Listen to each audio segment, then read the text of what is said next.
राज्यात विधानसभा निवडणूक निकाल आला आणि जो निकाल आला तो महाविकास आघाडीसाठी धक्का देणारा होता।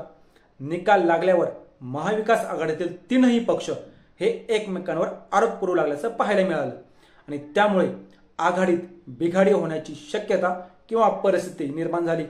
अशातच उद्धव ठाकरे यांनी त्यांच्या शिलेदारांची मातोश्रीवर एक बैठक बोलवली आणि या झालेल्या बैठकीत काँग्रेस आणि राष्ट्रवादीने निवडणुकीत कोणत्याही प्रकारची मदत न केल्याचा आरोप किंवा गाऱ्हाण उद्धव ठाकरे यांच्या समोर मांडण्यात आलं।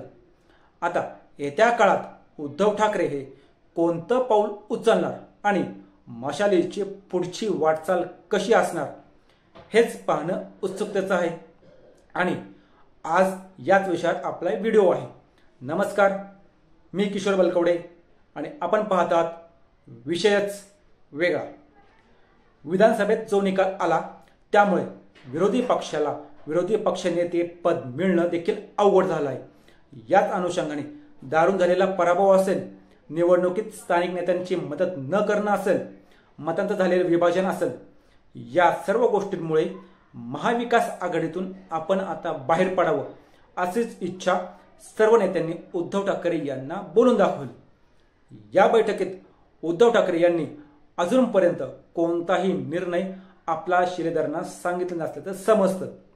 तसंच आपण लवकरच महाविकास आघाडीतील प्रमुख नेत्यांची बैठक घेऊन आणि ते बैठक झाल्यानंतर जो काही निर्णय असेल तो देणार असल्याचं समजतं, असं उद्धव ठाकरे यांनी सांगितलं।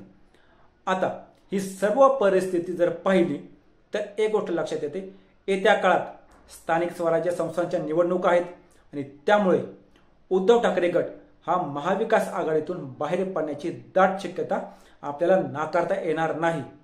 कारण महाविकास आघाडी ही फक्त आणि फक्त भाजपला प्रबळ असा विरोध करण्यासाठी स्थापन करण्यात आली होती। मुळात महाविकास आघाडीची वेगळी अशी काही वैचारिक धारा नव्हती किंवा वैचारिक विचारसरणी देखील नव्हती। आत्ताच्या लोकसभा निवडणुकीत महाविकास आघाडीने ही चांगली बाजी मारल्याचं पाहायला मिळालं होतं, पण विधानसभेत आघाडीला हे यश टिकवता आलं नाही आणि एकंदरीत मुख्य कुचंबना झाली ती उद्धव ठाकरे यांची। उद्धव ठाकरे यांनी हिंदुत्वाची सोडलेली कास हाच मुख्य मुद्दा झाला आणि त्याच्यामुळे त्यांच्यावर अनेक वेळा टीका होत राहिली। याचमुळे ठाकरे गट आता महाविकास आघाडीतून बाहेर पडण्याची शक्यता वर्तवण्यात येत आहे। लोकसभेत ठाकरे गटाने 21 जागा लढवल्या होत्या, पण त्यांना केवळ 9 जागांवर आपले उमेदवार निवडून आणता आले। जास्त जागा लढून देखील सर्वात कमी जागांवर समाधान मानावं लागलं। यापेक्षा एकनाथ शिंदे यांनी उद्धव ठाकरे आणि शिंदे या दोघांची जर कंपॅरिझन केलं तर शिंदे यांची कामगिरी निवडणुकीत चांगली दिसली किंवा चांगली झाल्याचं बोललं जात आहे। तसंच ठाकरे यांच्या बाबतीत काँग्रेस आणि राष्ट्रवादीच्या कार्यकर्त्यांमध्ये नाराजी असल्याचं देखील बोललं जात आहे। या सगळ्या गोष्टी उद्धव ठाकरे यांच्या विरोधात जात आहेत। महाविकास आघाडीचं बारीकपणे आपण जर निरीक्षण केलं तर एक गोष्ट लक्षात येते आणि ती म्हणजे अशी की जे उमेदवार उभे होते त्यांना कुठेही स्थानिक नेत्यांनी मदत न करणं किंवा स्थानिक नेत्यांची मदत न मिळणं। उदाहरण देता काँग्रेसने उद्धव ठाकरे राष्ट्रवादीच्या उमेदवारांचं काम न करणं किंवा उद्धव ठाकरे गटानं काँग्रेसच्या उमेदवारांचं काम न करणं अशी उदाहरणं पाहता येतील। हे एक मुख्य कारण। दुसरं, उद्धव ठाकरे यांनी बाळासाहेब यांचे विचारांची सोडलेली कास हे एक कारण होऊ शकतं।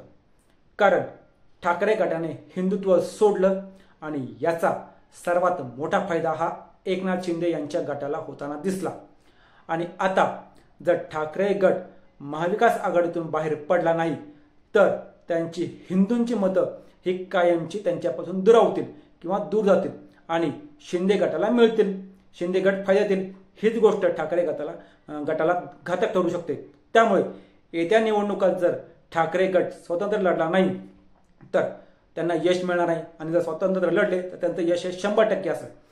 निवडणुका झाल्यानंतर आणि निवडणुकात जर उद्धव ठाकरे गटाने जर पिछाड झाली तर उद्धव ठाकरे गट हा कायमचा बॅकफूटवरच जाईल। तुम्हाला काय वाटतं, उद्धव ठाकरे गटाने महाविकास आघाडीत राहावं की बाहेर पडावं? आम्हाला कमेंट करून सांगा आणि असेच नवनवीन व्हिडिओ पाहण्यासाठी आमच्या चॅनलला सबस्क्राईब करून व्हिडिओला लाईक करायला विसरू नका।